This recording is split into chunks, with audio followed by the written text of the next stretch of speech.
Let us go straight to Helen Dale now without further ado. Helen, a very good morning to you. Good morning, Mike. How are you? Very well indeed. Happy to see that you put out, I think you put out a tweet a bit earlier in the week saying that you certainly would like to talk about almost anything apart from the dreaded Sussex scenario in California. I'm sorry, I find those, I know you prevail, and I don't think it hurts your listeners to know this, you prevailed upon me to talk about them last week when I had actually prepared to talk about the budget, because I'm quite good at sums, so budget is good. But I honestly find those two, and I will leave it at this, talking about them and just thinking about them to be slightly less interesting than naval fluff collecting. Well, listen, and like all great defenders of free speech, I defend your right to say so. We'll move swiftly on and never mention them again until you're off the air. And let's talk a bit about the justice system, though, because obviously you're familiar with many different justice systems. You've worked in Scotland, where their system is slightly different from the one in England. Obviously, Australia, slightly different again. I've been in America, where obviously it's a very different system altogether. But the question, I suppose, this morning is, was Chris Philp right to say longer jail terms don't stop crime? No, he was wrong. But I need to explain why he was wrong, because there is one important part of his claim that is true. Basically, longer jail sentences for certain classes of offenders do stop crime. What longer jail sentences don't do is deter, or as a general rule, they don't deter. But it's important to understand that as a general rule, most punishments don't actually deter. Even the most serious one among them, which still exists in some countries like the United States, the death penalty. There is an enormous amount of evidence in criminological research to show that the punishments that do deter tend to be very swift, and they tend to be physical. So the floggings like you see in Singapore or in Islamic countries. But even there, those punishments don't deter unless they're swift. Yeah. And the problem with a very swift justice system is it makes mistakes. It's sloppy, fast and sloppy. Think of move fast and break things, the Facebook thing, which is one of the reasons why the United States has gradually abandoned the death penalty. Not because there still isn't a strong thirst for vengeance among many Americans and particularly religious conservatives, but because the evidence began to pile up that the only way to ensure you didn't execute innocent people, or people who hadn't committed the crime may have committed others, people who were not guilty, basically, because there's a difference between not guilty and innocent in the criminal law. It became clear that the death penalty was not deterring. However, what all of the punishments do that, and I'll use the technically correct term that criminologists use, what all of the more serious punishments do, like imprisonment and execution, and some forms of very rigorous tracking and tagging do this as well, is they incapacitate. Now, incapacitate is a fancy criminologist's word for protect. Because prison has 4 roles, or punishment has 4 roles, of which prison is the leading example. It's meant to deter, it's meant to rehabilitate, it's meant to punish, and it's meant to protect. Now, as should be reasonably obvious, those 4 things can fight with each other. And also different categories of offenders have different patterns of offensive behaviour. Now, the legislation has changed in terms of upping sentences or possible sentences, because we don't have mandatory sentences in this country, but in terms of upping sentences for serious sex offenders like rapists. That's actually a good idea, because we know quite a lot about the characteristics of rapists now. And the key takeaway with rapists is that they are recidivists. It's a crime of recidivism. So you're dealing with a class of offender where they keep engaging in the behaviour. Yes, because presumably one of the reasons why you would argue for longer sentences is not necessarily to deter others, but to protect the public as well. Because if you are somebody who commits that kind of crime, you don't want to be letting them out so they can commit more of it.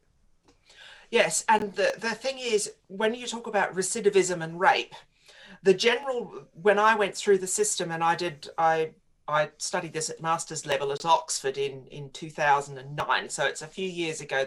The organisations that do things like the British Crime Survey or the Crime Survey at England and Wales may have more recent data, but I went through. The rule of thumb with rapists was there were relatively few of them. So the feminists are wrong when they do the whole all men are potential rapists type thing. That's not true. But the men that do it are recidivists. So much so that the average number of rapes being committed across a male serious sexual offender's lifetime was, when I went through the system, was 6. And they weren't being apprehended until the 3rd one. Which meant that you had 2 unpunished rapes running around out there for a variety of reasons: failure to report, failure to press charges, all the things that this is where the feminists are right, where they talk about people not pressing charges or not wanting to report, or cases falling over because of lack of evidence, and so on and so forth. This is where they do have a point. Murder, by contrast, a recidivist murderer is a serial killer, and as a kidnap murderer, multiple killings, and as we heard the police commissioner in this recent case where the accused is the individual around which the allegations are swirling is a serving police officer, a recidivist murderer or kidnapper is actually very rare. And it's quite common, and I remember seeing this when I was in practice, to get someone in the dock on a murder charge, and you go through their priors if you're the prosecuting counsel, and you find a utensil or a tiny bit of shoplifting 20 years ago. I mean, it's recidivism of that type is quite rare with murderers, but very common with rapists. So this is what I mean about offenders having different characteristics. But what about the idea that if the length of time that they are sentenced to is longer, does it have any effect on whether they do it again? Yes, it does, because it's protective. I mean, I don't mean that physically, because obviously they can't do it while they're still inside, but they get let out eventually. Does the fact that they've spent longer inside than they wanted to stop them from being a recidivist, in other words? It can do if they are kept in prison for so long that they basically age out of prime criminality. Basically, imagine, and I'm going to have to draw this backwards, a graph that goes like that. And we need to talk about men, and then we need to talk about, as a subset of that, black men, because there are differential crime rates. We then need to talk about different ethnic groups tend to perpetrate different crimes of different types in different parts of the country.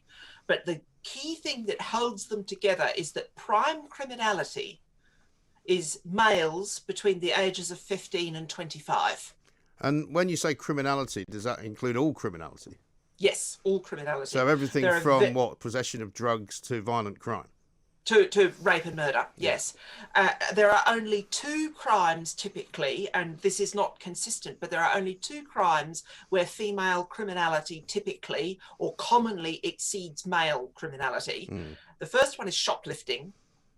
And the second one, and the listeners of Talk Radio will have a bit of a giggle at this, is actually refusal or non-payment of the BBC licence fee. Which is incredible, isn't it? Absolutely remarkable. It's ridiculous, I mean, I understand as well that a lot of women are disproportionately sentenced to prison time for failing to pay council tax as well. Yes, this is a characteristic, and this is once again where the feminist organisations, some of the gender critical feminist organisations, can be good, and they do keep good data on this kind of thing, which is women getting dinged for financial crimes, like the minor financial crimes. We're not talking the Bearings crisis here. No, we're talking non-payment of the BBC licence fee. We're talking non-payment of council tax. We're talking non-payment of fixed penalty notices, that kind of thing. That kind of thing. But in terms of something like, say, shoplifting, I mean, most people presumably would say that shoplifting, by and large, is done by people who do it out of necessity rather than out of kind of, some obsession with stealing. But this is the thing. with a lot of, and once again with crime, we're now going to the characteristics of offenders, so I can do the next little interpretation thing here. Crime has a number of characteristics, and people commit it for a number of reasons. A lot of crimes are opportunistic. For some people, crime must pay. That is actually quite common. Yeah. The reason crime occurs at higher levels in some areas is because it pays. In straight economic terms, you can earn more money as a drug dealer in county lines than you can working for McDonald's. Yeah. Very simple. Yeah. However, for some people, crime occurs as a basis based on inclination. Yes. And sex offenders, serious sex offenders fall into that category. Right. But so do religious and political terrorists, Islamists, neo-Nazis, Antifa. Now, these are people who commit crimes and it doesn't pay. Extinction Rebellion, with their very badly behaved protests and gluing themselves to the footpath outside the Bank of England and that kind of thing. This is obviously crime that doesn't pay. That's an interesting one, though, because, for example, I would imagine that most of the people involved in Extinction Rebellion, apart from the sort of hardcore anarchists, who are anti-globalist and all of that, most people who go on Extinction Rebellion marches and who maybe occupy a bridge or block a road are, middle-class kids, and probably if they thought they were going to be sentenced to quite a long period of time in prison, they wouldn't do it. Well, one of the things you do encounter, and this actually became the subject of controversy, I don't remember if you recall this, but Extinction Rebellion was so middle class. In fact, I'd say upper middle class. I mean, I've never seen a crowd so white as an Extinction Rebellion protester. No. I mean, and it's a certain sort of white person. It's not the Football Lads Alliance or the EDL or even a normal march to the Cenotaph, which is very inclusive and represents the whole country. Extinction Rebellion are seriously, they put everybody else in the shade for poshness, whether it's BLM or EDL, it doesn't matter what, or anti-lockdown, any of all the protests, Extinction Rebellion are the poshest. And today, funnily enough, there's a report out from Her Majesty's inspectors who've said basically that the police are too soft on them. And although they cracked down on them a little bit the second time around last year, they were way too soft on them. And I suspect if they were treated more harshly and if they were sentenced to more prison time, it would all stop.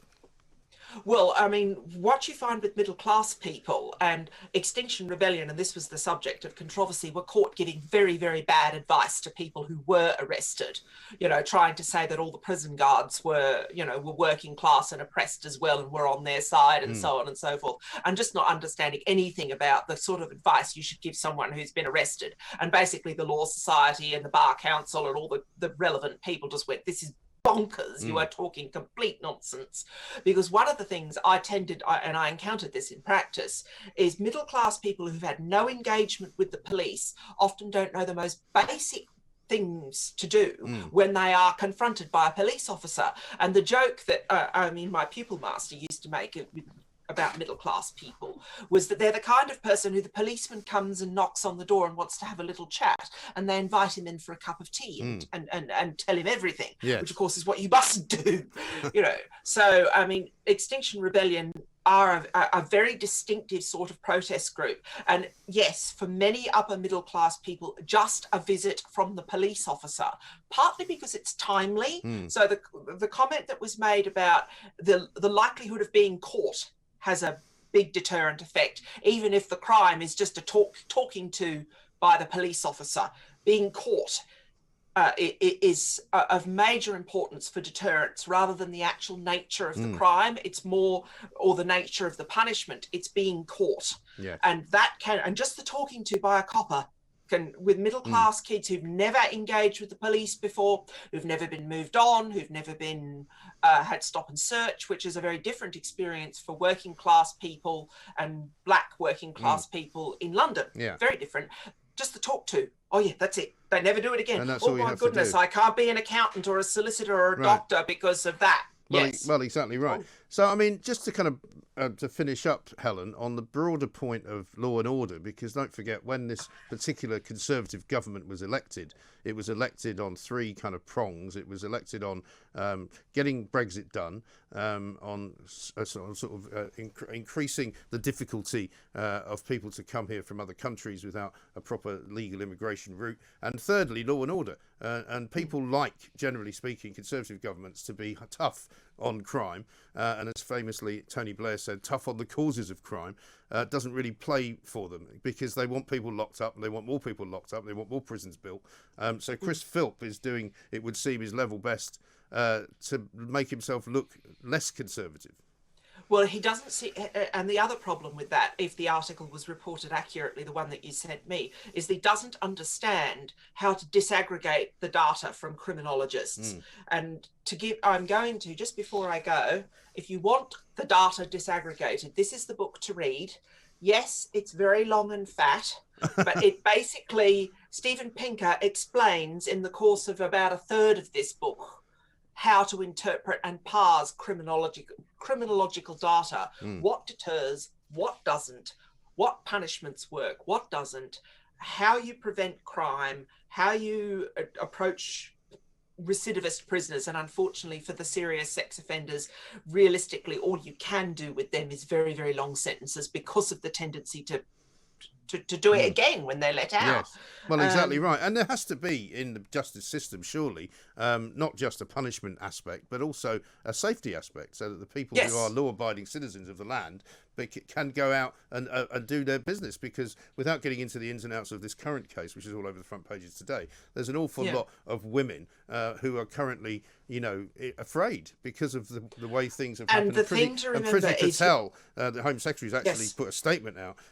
saying that every woman can relate to this fear that is about and abroad, and people should not have to fear, or they shouldn't have to feel fear either. Well, yeah, and this is why you need to incapacitate your sex offenders, the serious sex offenders. They need long sentences, and we need to have a serious and adult conversation about the tendency to recidivism amongst this particular segment of the criminogenic population, basically. Yes. I think that's absolutely for that right. reason.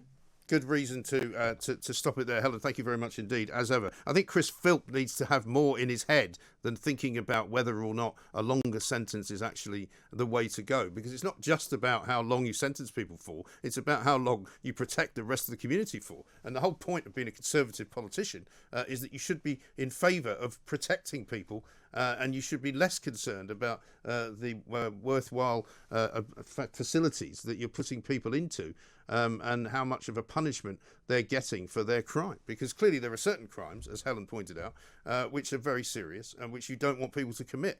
And you certainly don't want to continue to commit them. And if that means locking them up for a longer period of time, then I'm all for it.